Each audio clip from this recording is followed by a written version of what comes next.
Tracy Star ASMR. The subject of time has always intrigued us.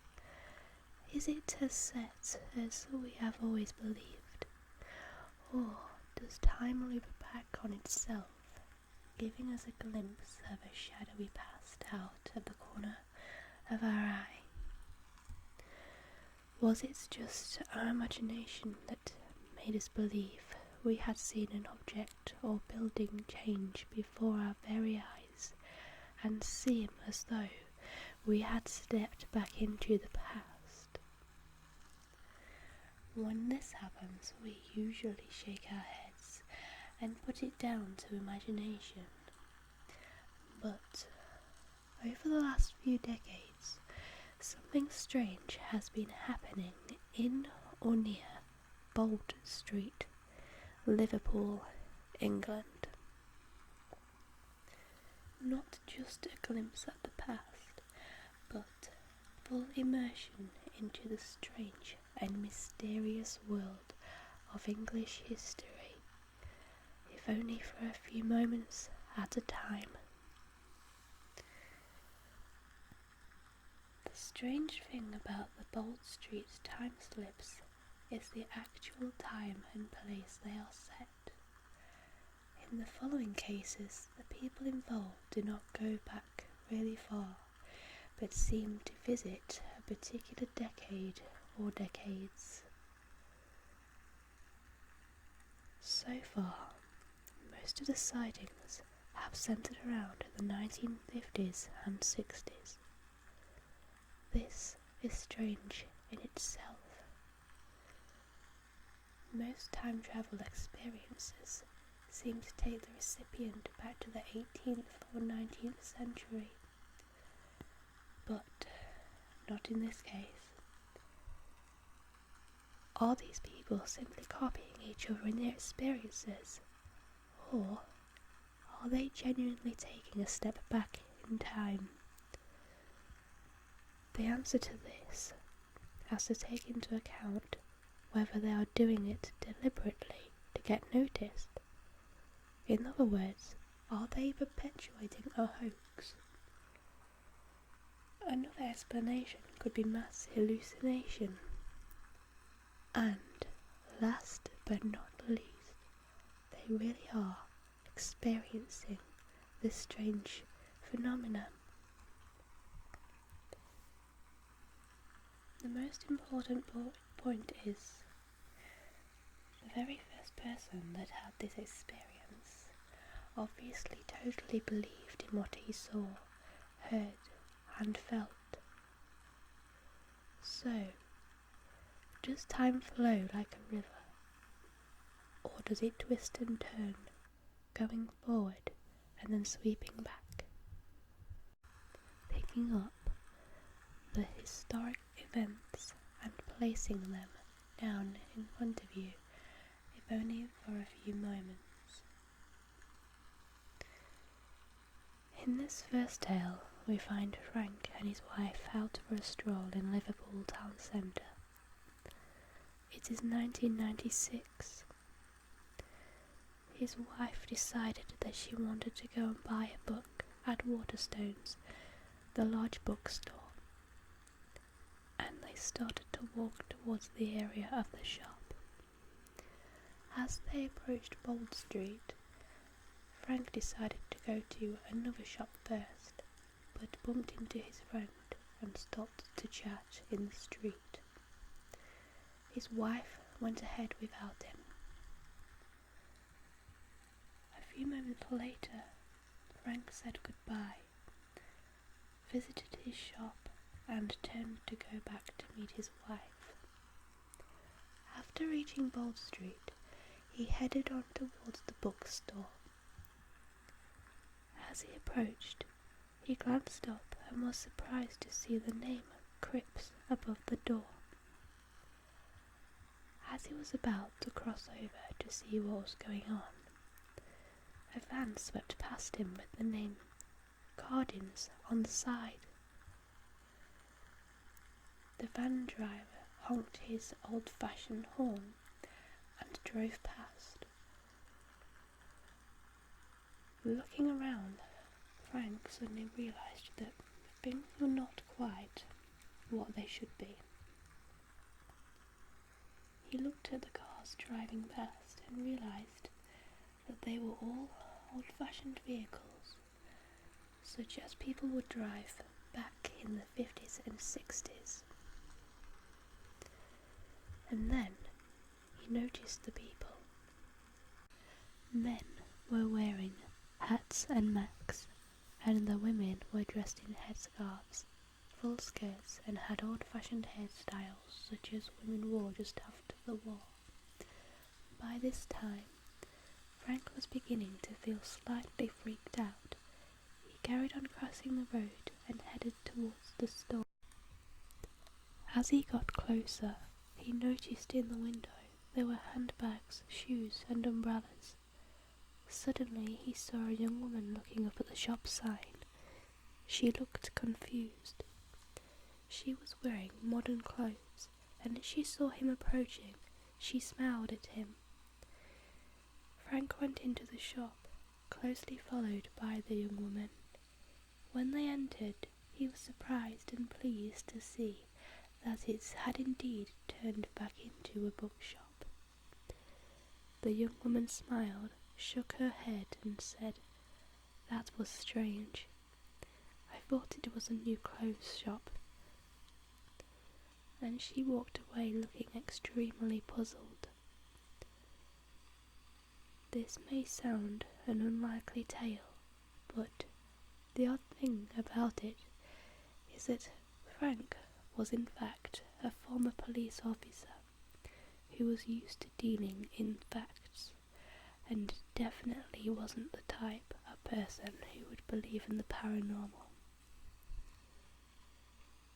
Frank never stops talking about it. Was this a time slip? Evidently, Cripps was a women's shop that sold clothes and other goods decades before. And Cardin's was also a well-known Liverpool firm that owned vans around the same time. The second story concerns a young girl by the name of Imogen. She had decided to go into Liverpool to buy her sister Abigail a few things for her new baby. Upon arriving, she was happy to see a new mother care store that had opened up on the corner of Lord Street and Whitechapel.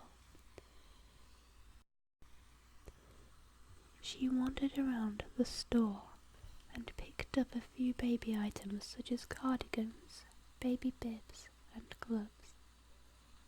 She was surprised to see how cheap the items were, but thought they were on offer as the store had just opened.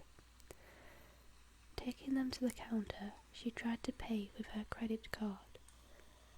The staff member looked at her suspiciously and went off to get the manager.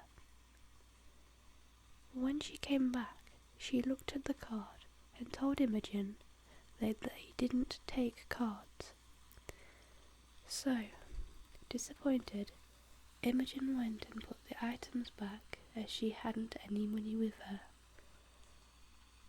When she got home, she told her mother what had happened. Her mother was surprised and really puzzled. "That store closed years ago," she said. "There is a bank there now. In fact, that's where I have my account." Not believing her, Imogen took her mother back to the same place the next day. Sure enough, the store wasn't there. It was a bank, just as her mother had told her. The third tale is of a young man named Sean, who, while shoplifting in Liverpool back in 2006, ran away from a security guard and headed down Hanover Street. Trying to shake off the guard, Sean, 19, turned into a dead-end street called Brooks Alley. By this time he was out of breath and started to get a tight sensation in his chest. He soon realised that actually it wasn't a problem with him, but the atmosphere around him. He waited for the guard to come around the corner after him, but he never appeared. So, thinking he had given him the slip, he sauntered back out and started to walk down Hanover Street again. But he realised that something was wrong. The road looked different, and so did the pavement. He noticed cars driving by that looked very old-fashioned, and the roadworks that he knew were there were now gone. Soon he saw that the people around him were wearing strange clothes. Crossing over to Bold Street, he noticed that there were traffic lights where they weren't before, and bushes growing around the Lyceum near a bar that he recognised. He carried on walking. Soon he began to feel that something was not quite right. Then he began to panic. He realised that somehow he had stepped back in time, and the time slip was not going away. Then he remembered his cell phone. Taking it out of his pocket, he tried to get a signal, but of course it didn't work. Eventually he began to really panic, but soon spotted a kiosk selling newspapers and headed over.